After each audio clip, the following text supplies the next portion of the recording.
Hi, my name is Rhino Retro, and welcome back to another video. Today, I'm here to talk about Joel. If you don't know who Joel is, he's a Swedish player from Godsent that got punished a few months ago by ESIC for match betting offences, or the suspicion of. I'm going to be jumping straight into the deep end, talking about what ESIC have just released today, which is an update on this situation, and sharing my lovely opinions with you all. So here we go. ESIC. Tweet came out today. It is, a few hours after, to be fair. I'm a little late. Whoops. I'm a little late, but better late than never, I guess. ESIC say, Joel for serious breaches. ESIC corruption code. Statement made. This one. Basically saying, what has he done? There's two of them, as you can see here. Bottom is the update. Here's the original, just to remind myself, and here's the second.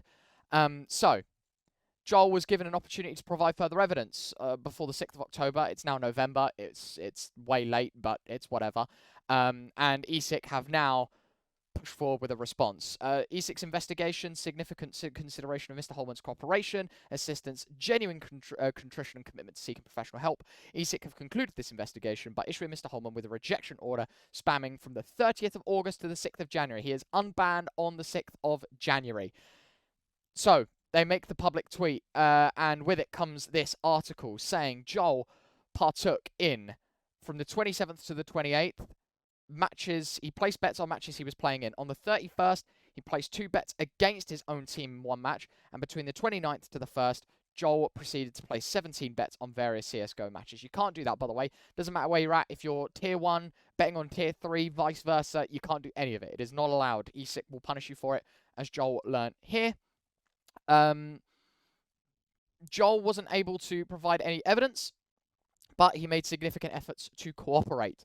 And so, as I said, he's been unbanned January 6th. This whole article goes through how he was assisted, like his gambling problem, supposedly. As you can see, they say that he's a problem gambler. You'll see in a second as well. Joel does agree to that.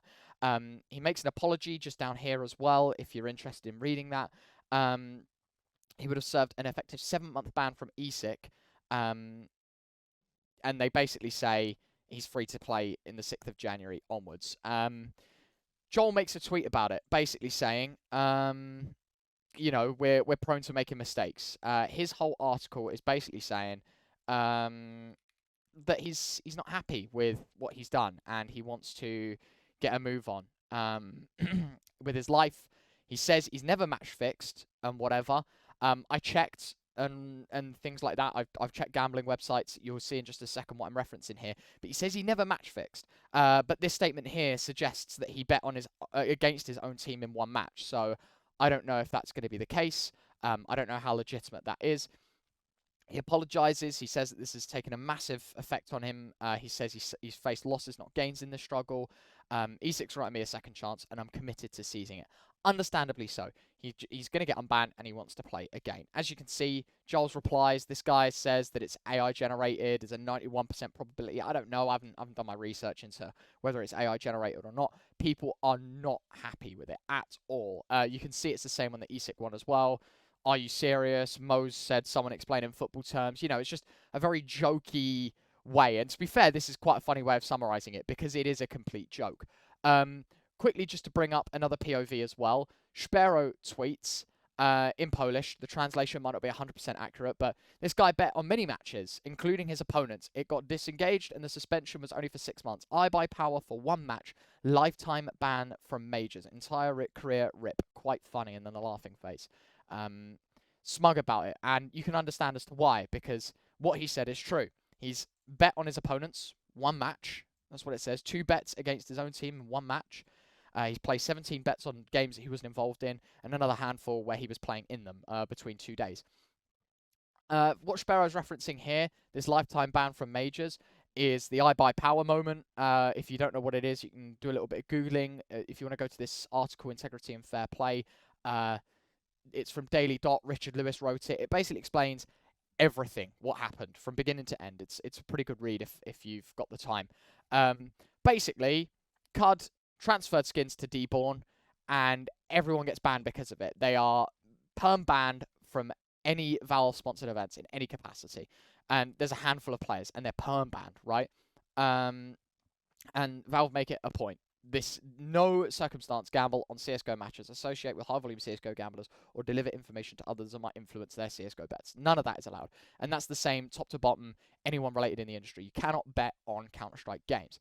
So they get banned for a lifetime. And Joel is banned from, technically, the dates are, 6 months, whatever the articles want to say, the 30th of August, 2023 to the 6th of January, 2024. 6 months, 5 months, 7 months is what ESIC say. I don't know how many fingers we've got on one hand, but I count that as 6, right? May have received notifying, like, an information piece notifying himself he can't play any more games, or has been banned in the background for a little longer. I don't know, but I count 6 months, 5 and a bit.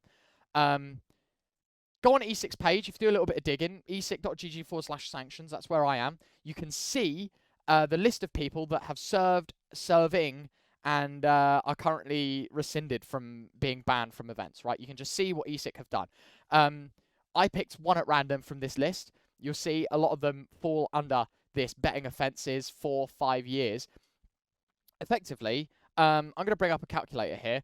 Joel, in this matrix, you can see there's severity, right? Aggravated betting against team. He didn't do it a lot. He only bet one time. But you do the maths on this, right? He bet on his own matches, which is 12 months, right? And then he also bet on his own matches, which, according to ESIC in their matrix, in their Table 1 sanctions matrix, another 24 months, right?